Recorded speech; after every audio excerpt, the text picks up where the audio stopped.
I want to ask you about China. China is working on its fourth aircraft carrier. It has two. Russia has one, and it's not in service at the moment. China refused to take part in arms control talks last year. You complain so much about NATO to your west. Why do you never complain about China's militarization to your east? The first thing I want to say is that over the last few years, the last few decades, we have developed a strategic partnership relationship between Russia and China that previously had not been achieved in the history of our nations. A high level of trust and cooperation in all areas, in politics, in the economy, in the area of technology, in the area of military technical cooperation. We do not believe that China constitutes a threat to us. That's one.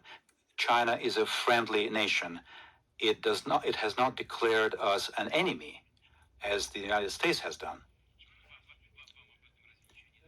Don't you know anything about this? That's number one. Number two is that China is a huge, powerful country, 1.5 billion in terms of PPP, purchasing power parity. The Chinese economy has exceeded that of the United States. And in terms of trade for the previous year, for last year, China has taken the first place on an equal footing with Europe, whereas the U.S. has been relegated to the second position. Do you know about this? China has been developing, and I understand that what's beginning is a certain kind of confrontation with China. Everybody understands it. We can see it. Why be scared of these issues? However, we're not alarmed by it, including, among other things, by the fact that our defense adequacy, which is how we describe it, is at a very high level, including because of this. But the most important thing is the nature and level of our relationship with China. You said China will have 4 aircraft carriers. How many does the United States have? There you go. That's my point. Why would we worry about the Chinese aircraft carriers? On top of everything else, we have a hugely vast border with China, but it's a land border. It's a land border. What, do you think the Chinese aircraft carriers will cross our land border? This is just a meaningless conversation. But yes, you're right that there will be 4 of them. It is correct that there will be 4 of them, right. Coast, well, the coast is huge, but the bulk of the border between us and China is a land border.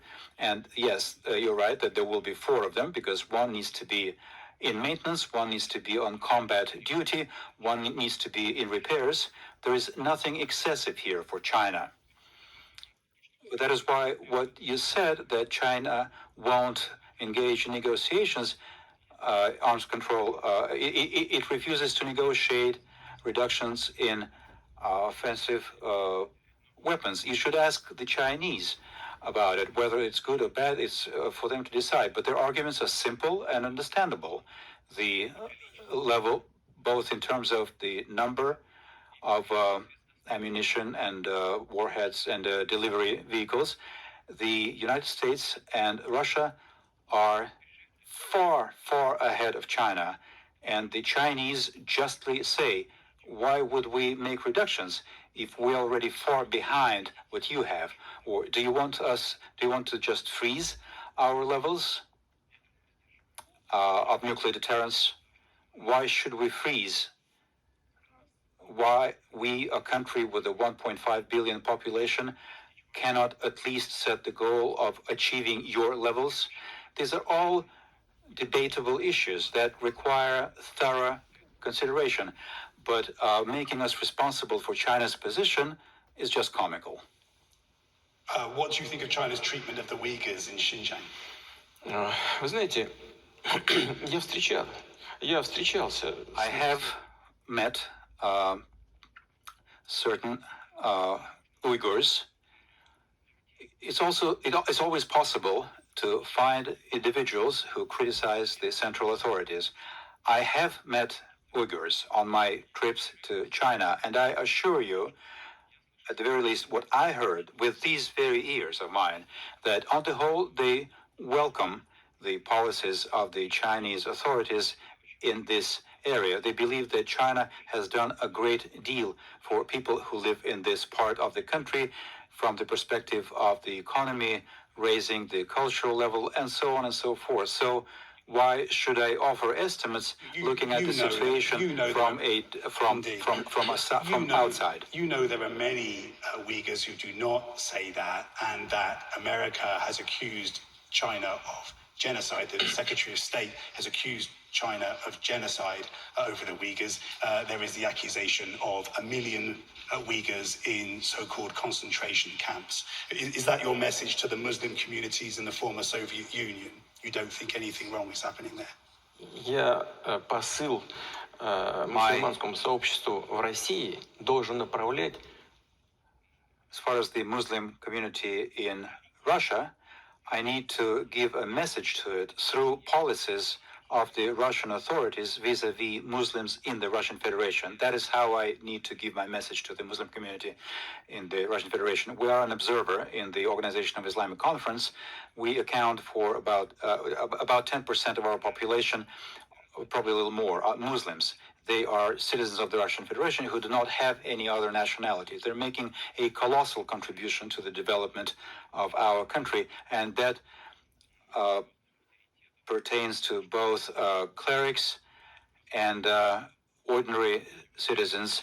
Why should I speak to and build a relationship with this part of our population, basing myself on the situation in China without understanding thoroughly what is happening there? I think that you're better off asking the foreign minister of the Chinese People's Republic or the U.S. State Department. It's just a question of whether you are prepared to criticize China. China, for example, abstained on Crimea at the Security Council.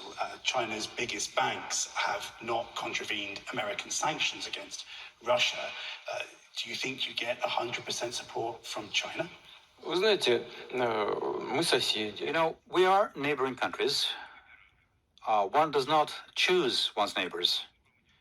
We are pleased with the level, as I said, unprecedentedly high level of our relationship as it has evolved over the last few decades, and we cherish it, just like our Chinese friends cherish it, which we can see. Why are you trying to drag us into some kind of matters that you believe as you see it fit for building your relationship with China? I will tell you completely. Can I be completely honest? We can see attempts at destroying the relationship between Russia and China. We can see that those attempts are being made in practical policies. And your questions, too, have to do with it. I have expounded my position to you. I believe that this is sufficient, and I'm confident that the Chinese leadership, being aware of the totality of these matters, including the part of their population who are Uyghurs, will find the necessary solution to make sure that the situation remains stable and benefits the entire multi-million strong Chinese people, including its Uyghur part. You understand, of course. I'm just trying to question you about Russia's position in relation to China and the United States. Let me ask you in a different way. Are you splitting off from the US space program and moving forward with China? Да нет, почему? Мы готовы. No, why? We are prepared to work with the US in space, and I think recently the head of NASA said that he could not imagine development of space programs without a partnership with Russia. We welcome this statement. and we value. Because the head of the Russia Space Agency has threatened leaving the International Space Program in 2025, and specifically talked about sanctions in relation to that threat. Ну, я, честно говоря, не думаю. Honestly, I don't think that Mr. Rogozin, that is the name of the head of Roscosmos, has threatened anyone in this regard. I've known him for many years, and I know that he is a supporter of expanding the relationship with the U.S. in this area, in space. Recently, the head of NASA spoke in the same vein, and I personally fully support this, and we have been working with great pleasure all of these years, and we're prepared to continue to work. For technical reasons, though, and that's a different matter, is that the International Space Station is coming to an end of its service life, and maybe in this regard, the Roscosmos does not have plans to continue the work. However, based on what I heard from our U.S. partners, is that they too are looking at future cooperation in this particular segment in a certain way. But on the whole, the cooperation between our two countries in space is a great example of a situation where, despite any kind of problems in political relationships, it's an area where we have been able to maintain and preserve the partnership, and both parties cherish it. I think you just misunderstood what the head of the Russian space program said. We are interested in continuing working with the U.S. in this direction, and we'll continue to do so if our U.S. partners don't refuse to do that. It doesn't mean that we need to localize our work specifically in relation to the U.S. We have been working and will continue to work with China, which applies to all kinds of programs, including exploring deep space. And I think it's positive. Frankly, I don't see any contradictions here. I don't think any mutual exclusivity here. Let me ask you one more way, just to understand the relationship between China, Russia, and America. If the People's Liberation Army made a move on Taiwan, how would Russia respond to that?